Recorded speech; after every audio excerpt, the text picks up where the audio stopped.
umaga po sa inyo mga ka-farmer. Let's go farming na po. Pang-5 araw na po ng ating mga alagang sisiw at last day na po ng na prevention na binibigay ko po sa kanila. May mga ka-farmer po tayo nagtatanong ilang days daw po ako bago mag-harvest. Depende po yun sa pag-aalaga kasi. Kapag maganda yung pag-brooding natin sa kanila, pwede tayong mas maagang makapag-harvest. Usually po, 28 days nakakapag-start na po kung mag-harvest.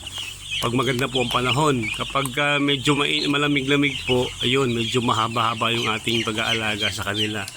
Kasi meron din naman po mga sisiw na kahit kumain ng kaunti, basta na-brooding nyo ng maayos, lumalaki sila ng maganda. Lumalaki sila ng mabilis. Kaya maaga tayo nakakapag-harvest. Depende po din po yun sa sisiw. Ayun, tanong po na kung napapaubos ko raw po yung gantong karaming sisiw pag pag nag-harvest na ako. Opo, ito pong 300 heads na ito, tumatagal po to sa akin ng mga 1 week mahigit para mapaubos ko sila. At yung pinagbabagsakan ko naman po yung mga karatig barangay, tapos yung mga kaibigan ko. Iba naman po, meron ng iba talagang nakakatukoy na may alaga akong manok.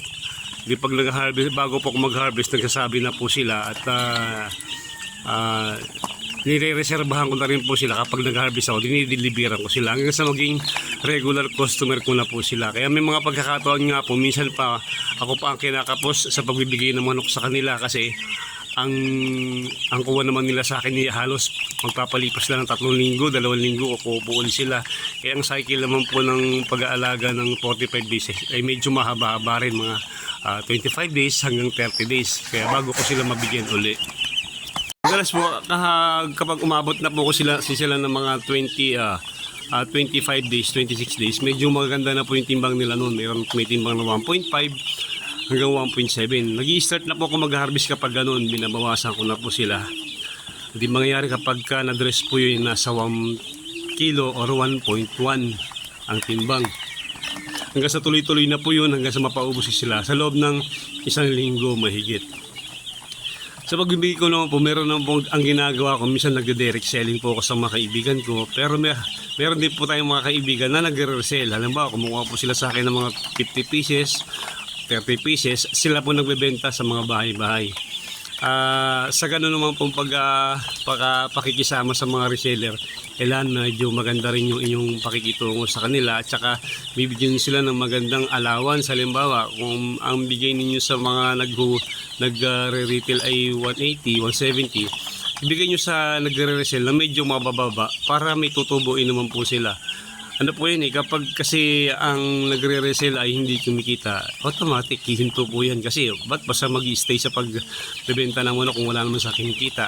Kaya naman po sa nagbebenta para makasurvive din, kagaya din natin. Kaya bibigyan natin sila ng allowance para makapagpatuloy sila sa pagbebenta para dumami yung ating mga customer, dumami yung ating reseller, mas mabilis yung ginagawa natin pag-harvest. Hindi tayo hindi tayo kumbaga matitenggahan ng manok. Kasi kapag ang manok po natenga sa atin, siyempre kukonsumo po ng pakain. Ganun po. Pero may mga pagkakataon naman po pag naiiwan ako ng mga sisiw, mga 30 piraso, ginagawa ko, pinapalaki ko pa. Kasi meron po tayong mga customer na gusto na nasa 1.8 to 2 kilos yung kanilang kinukuha kapag dress na. May mga ganong customer po na mas gusto nila yung malalaking manok kumpara sa mga tigi 1 kilo. Iba naman kasi gusto kasi 1 kilo lang, kumbaga yun lang ang swak sa budget. Hindi na, kumbaga nahihirapan sila kapag ang manok tumimbang na ng 1.5 sa dress, okay 2 kilo. Kumbaga lalo pag yung mga pamilya ay medyo maliit lang naman, okay na sa kanila yung 1 kilo. Kaya usually po ang harvest ko pag nag 1.1, 1.2, yun okay na po yun para sa ating mga reseller. Po yung plucker na ginagamit ko pag nagkakatay po ko ng manok, kaya ang ilalabas ko po ay dressed chicken. Medyo mabilis po diyang mag-dress ng manok kasi capacity po niya kapag mga 25 days kaya niya na isang ikutan, kaya po niya mga 6 pieces. Ayan. Nagtatanong mo kung kumikita ba tayo sa ganitong pag-aalaga natin ng 45 days. Opo, kumikita po dito. Tiyagaan lang po talaga. Tsaka dapat, kailangan seryoso kayo pag mag-aalaga ng 45 days. Kasi medyo ano po to, medyo sensitive, lalo pag mga day old pa lang sila, yung mga first 1 week. Kaya dapat talaga tutok tayo sa pag-aalaga sa kanila para maiwasan yung mortality. Medyo marami-rami yung ma-harvest natin para kumita po tayo ng maganda. Pagbibigay naman po ng presyo sa kanila, di pakiramdaman nyo po, obserbahan nyo kung magkano yung bigayan sa palengke. Kung sa palengke, dito po kasi sa Lucena, usually po ang bentahan dito ng breast chicken sa palengke, 180 hanggang 190, umaabot pa nga po minsan ng 200 pagka may mga okasyon. Pero hindi po yun nababa ng 170 dito po sa Lucena. Kaya medyo maganda kami allowance natin. Siyempre, bibigay nyo sa mga customer nyo yung medyo mababa na kaunti para hindi na sila mamamasahe, di-deliver nyo sa bahay ninyo, conveniente sila. Kaya mas pinipili nila yung umorder na lang sa mga kagaya namin backyard farmer para mas pa at sigurado pa fresh chicken yung